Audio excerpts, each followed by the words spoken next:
si tú entendías algún tipo de biopolítica, es que no sé si lo has utilizado como sinónimo o si estás pensando en algo que no me ha quedado claro. Vale, esta es una discusión quizá más técnica, ¿no? Porque Foucault habla de biopoder, ¿no? como ese poder de controlar y maximizar la vida que aparece en el siglo XIX, ¿no? Y sobre todo que tiene que ver con la regulación de la vida de las poblaciones, la mejora de la especie, por tanto es un poder muy racializado. No olvidemos que, por ejemplo, la noción de biopolítica, que creo que nunca se dice, ¿no? Pero hay autores como, por ejemplo, Espósito o Lenque, que hoy están haciendo lecturas que buscan el origen de la noción biopolítica. La noción biopolítica no la inventa Foucault, es una noción que aparece en los años 30 en los ideólogos del nacionalsocialismo alemán, ¿no? Y creo que eso no es casual. Es decir, no podemos ser... Y lo que es curioso es que alguien como Foucault... Sí. Precisamente es eso, que, sí. Bueno, que el trabajo histórico, que no es por desdeñarlo ni nada, pero precisamente es eso, por hacer la diferencia entre lo que es el poder y la política. Que la política, en un sentido nazi, podría ser biopolítica, pero, claro. pero es gestión. Y la política, yo me refería a pensar cuál era eso de la política como emancipación. Vale, bueno, si quieres lo que ocurre es que, por ejemplo, Foucault en sus escritos... ahora te cuento yo, pero Foucault en sus escritos hace siempre un desplazamiento entre biopoder y biopolítica, de manera que no se sabe exactamente dónde empieza uno y dónde acaba otro, ¿no?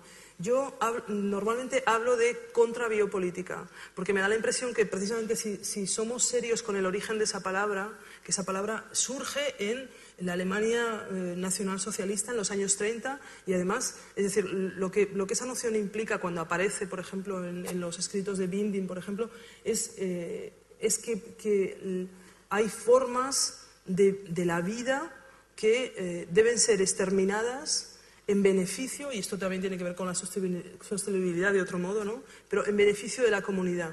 Es eso que Espósito llama la comunidad inmune. Si os dais cuenta que hay una relación muy obvia entre comunidad y inmunidad, ¿no? De hecho, estas semanas son grandes semanas de la comunidad inmune, ¿no? Porque estamos todos redefiniendo qué es eso de ser inmunes, que si la mascarilla, que si la gripe A, que si la porcina, que si la gente que viene de México. O sea, lo que estamos viviendo ahora mismo es un gran momento de exaltación biopolítica, ¿no?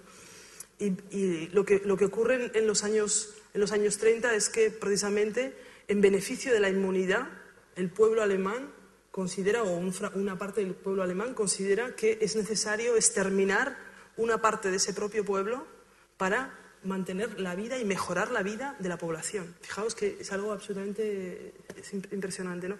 Y la noción de biopolítica surge así, y como una noción racializada, ¿no? Entonces, yo creo que aunque en Foucault hay un desplazamiento, y por ejemplo, si leéis a otra gente como Brian Holmes, por ejemplo, él hace una diferencia entre el biopoder sería el poder biopolítico, si quieres, y la biopolítica como las formas de resistencia al biopoder. Yo prefiero utilizar contrabiopolítica como formas de resistencia al poder y a la biopolítica, porque me da la impresión que esa noción de biopolítica está históricamente muy cargada y que la carga tiene que ver con la normalización, la regulación de formas de desviación frente a la norma.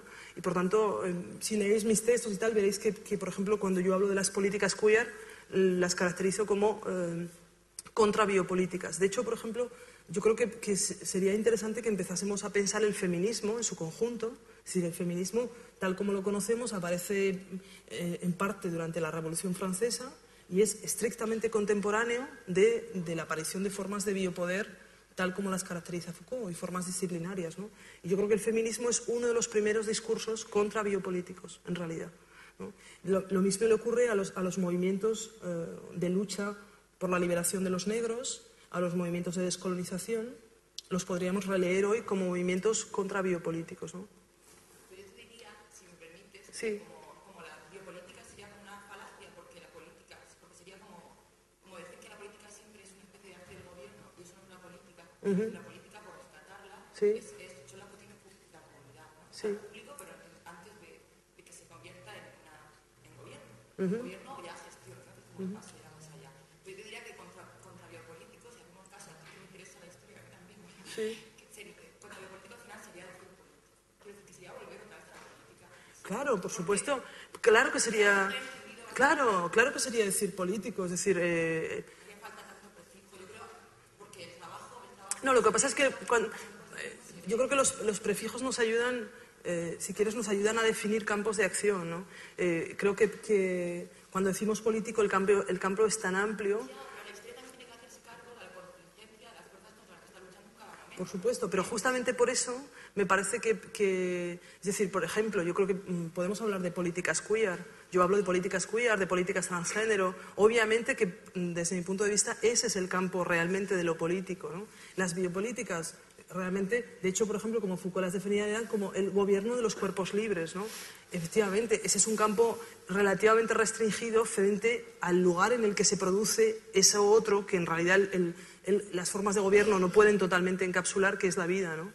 Pero aún así, creo que me parece interesante que precisamente esa noción surja durante los años 30, que sean las formas de poder más intensas que estamos conociendo durante finales del siglo XX y principios del siglo XXI, y que por tanto eso genera respuestas nuevas, ¿no? Es decir, que ya no podemos seguir pensando la política. Quizá la debemos pensar de nuevo con Aristóteles, pero no la podemos pensar simplemente como Aristóteles, no la podemos pensar simplemente como el espacio de la comunidad, como el ágora, porque ese espacio ahora está trufado de figuras que aparecen como biológicas o que se presentan como naturalmente verdaderas, ya sean esas ficciones, es decir, hombre, mujer, heterosexual, homosexual, pero que pueden ser también discapacitado, normal, seropositivo, no, etcétera, ¿no? Vamos a dar otra palabra.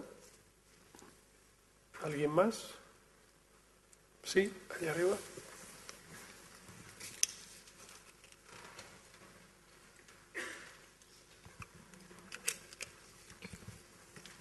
Hola, es verdad que el poder hay que pensarlo de distintas formas y Foucault hablaba del poder de un poder de abajo. Y tú has hecho referencia de que hay que hablar de un poder desde dentro, ¿no? Como la píldora. Y me gustaría saber qué reflexión, qué clase de identidad crees que va a poder surgir con el avance tecnológico de la nanotecnología, ¿no? Pequeñas máquinas espaciales por nuestro cuerpo que dicen que van a generar pues una forma nueva de control. No se sabe si se va a seguir, porque ahora hay un cierto respeto hacia la salud médica, ¿no? De no saber tu historial clínico y que eso puede ser una forma de discriminación laboral, ¿no? De repente que tú vayas y ya te puedan decir, pues tú tienes predisposición al cáncer, por ejemplo, no te seleccionamos, ¿no? Predisposición al cáncer, ¿no? Por ejemplo, al sí. cáncer, vale. Y ya no te seleccionamos, ¿no? Y así otra serie de prejuicios y de formas de control, ¿no? ¿Y qué piensas tú sobre eso? Si has pensado... Bueno, la nanotecnología en realidad si miramos ese cambio digamos, de lo disciplinario a lo farmacopornográfico, lo que está ocurriendo es un proceso constante de miniaturización de las técnicas de poder, ¿no? Que se vuelven introspectivas, se vuelven hacia el propio cuerpo y se miniaturizan hasta que se confunden con él, ¿no? Yo creo que de algún modo en realidad si quieres, es como que el éxito mayor del biopoder sería precisamente camuflarse en cuerpo, ¿no? No poder ser identificado como instrumento de poder y, por tanto, volverse tan pequeño que sea indiferenciable del cuerpo, ¿no? Algo así como si uno... Es como yo pensaba la píldora, ¿no? Es como si uno se hubiera tragado un panóptico o como si uno se hubiera tragado una institución hospitalaria, ¿no? Y la llevara incorporada, ¿no? Y fuera trabajando dentro, ¿no? Lo que pasa que para mí el miedo de todo esto es que hagamos una lectura excesivamente paranoica, ¿no? Porque creo que también tenemos que pensar el cuerpo como un espacio de potencialidades, ¿no? Porque es decir, yo creo que no podemos tener una lectura unidireccional frente a la técnica. Es decir, no es que el cuerpo esté aquí y sea maravilloso y perfecto y natural y luego esté la técnica que es malísima y se infiltra en el cuerpo, ¿no? Es que el cuerpo es ya uno de los constructos biotecnológicos más complejos, ¿no? Y por tanto el cuerpo técnica está lleno de potencialidades políticas, ¿no? Entonces, por ejemplo, sabéis que cuando se inventa la píldora, por ejemplo, hay una joven americana que en principio es un chico, un biohombre, lo que yo llamo un biohombre, es decir, un cuerpo al que se le ha asignado género masculino en el nacimiento. Y lo que hace es, este chico, que quiere ser chica, lo que hace es empieza a robarle píldoras a su madre.